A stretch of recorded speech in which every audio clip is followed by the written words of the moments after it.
Subscribe now for daily HFY sci-fi stories. You won't want to miss what comes next. The Rustbucket shuddered as it slipped through the blockade, its engines groaning like a dying beast.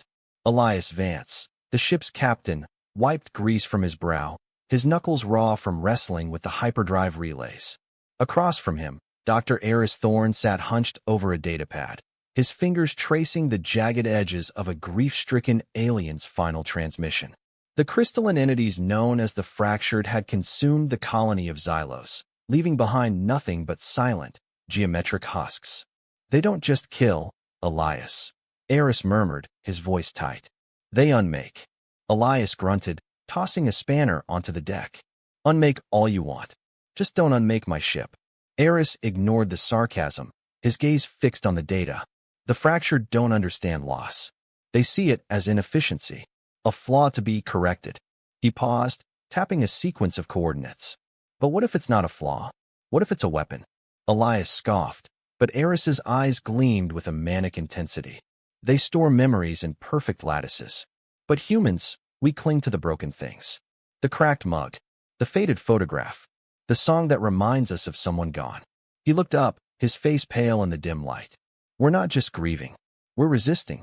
The ship lurched as a fractured scout ship skimmed past, its crystalline hull shimmering like a shattered mirror. Elias grabbed the controls, his knuckles white. Resistance gets you shot, Doc. Eris smiled, a thin, dangerous thing. Not if the bullets are made of sorrow. The smuggler's den was a labyrinth of flickering neon and stale synthale, hidden in the underbelly of a space station that smelled of ozone and desperation. Elias leaned against a corroded bulkhead, watching Eris negotiate with a group of gray market traders. The doctor's hands moved with a surgeon's precision, gesturing toward a crate of memory-infused artifacts, personal effects from Xylos, now imbued with the weight of 1,000 grieving souls. The Fractured feed on coherence, Eris explained, his voice low. They merge facets, share knowledge, but they can't handle contradiction. The pain of loss, it's a paradox they can't process. One of the traders, a scarred Rodian named Vex, spat into a nearby drain. You want us to sell grief? That's a new low even for you. Eris's eyes didn't waver. I want to sell them a poison. A poison only humans can brew. Vex grunted, but his gaze lingered on the crate. The artifacts hummed with a quiet energy, a resonance that made the air feel thick. Elias shifted, his hand resting on the grip of his blaster. This is crazy, Eris. They'll tear us apart. Eris turned to him, his expression softening. They already did, Elias. To Xylos. To everyone who ever loved something. He picked up a small, chipped porcelain doll from the crate, its paint faded. This belonged to a little girl. Her mother died holding it. The Fractured took her mother. They can't take this. The doll's surface seemed to flicker, as if holding back a storm. Elias swallowed hard, the weight of the thing pressing into his palm. What do we do with it? Eris's smile returned, sharp as glass. We laugh. The Fractured flagship hung in the void like a cathedral of broken glass, its facets shifting and merging in a silent, hypnotic dance. Elias's hands trembled on the controls as the Rustbucket crept closer, the ship's engines silenced to a whisper.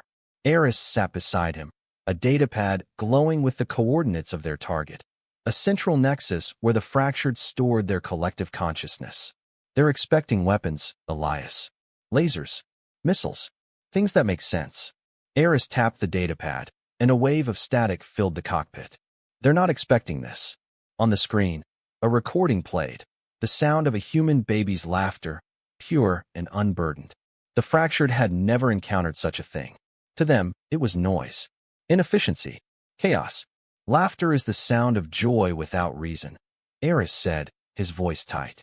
They can't compute it. Elias grunted, his eyes fixed on the flagship. So we're going to tickle them to death? Eris ignored him, his fingers flying across the console. The artifacts, their amplifiers. Grief, joy, anger, it's all the same to them. Raw, unprocessed emotion. A virus in their system. He paused, his breath hitching. But we need a conductor. Someone to direct it. Elias looked at him, then at the crate of artifacts. You're not serious. Eris's eyes met his, burning with a feverish resolve. I've spent my life helping people process loss. I know how it feels, how it sounds. He picked up the porcelain doll again, its surface now glowing faintly. We're not just fighting them, Elias. We're reminding them what they lost. The Rustbucket shuddered as it breached the flagship's outer hull, alarms blaring. Remind them fast, Elias muttered, his knuckles white on the controls. Or we're all going to be part of the exhibit. The Nexus was a cavern of light and sound, a labyrinth of crystalline towers that pulsed with the stolen memories of 1,000 worlds. Eris moved through the labyrinth, the porcelain doll clutched in his hand, its glow intensifying with each step. Behind him, Elias laid down suppressing fire, his blaster carving jagged scars through the shifting facets. They're converging, Elias shouted, ducking as a shard of crystal whizzed past his head. Eris didn't look back, his focus absolute. They're trying to contain it, to make sense of it. He reached the center of the Nexus, a vast chamber where the fractured consciousness merged into a single, blinding entity. The air hummed with the weight of 1 billion unshed tears. You took them, Eris whispered, his voice trembling. You took their laughter, their love, their sorrow. He raised the doll, and the chamber erupted, not with light, but with sound, the raw, unfiltered cacophony of human grief. 1,000 voices screamed, cried, laughed, all at once. The crystalline towers cracked, their perfect geometries warping under the strain. The fractured entity recoiled, its facets flickering wildly. It had never encountered such chaos, such meaningless pain. Elias fired into the chaos, his shots finding purchase in the fracturing crystal. It's working, he yelled, but Eris was already moving deeper, his face streaked with tears. Not yet, he gasped, his voice raw. Not enough. He slammed the doll into the central spire, and the sound exploded, a wave of pure, unadulterated human loss that tore through the Nexus like a supernova.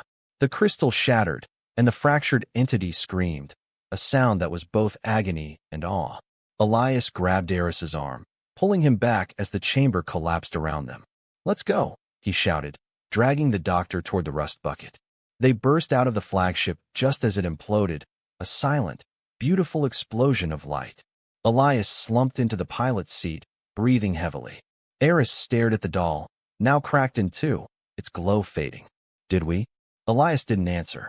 He just watched the debris field, the silence stretching between them, broken only by the hum of the engines. We reminded them, Eris finally said, his voice barely a whisper, of what they lost. Elias nodded, his knuckles white on the controls. Let's go home.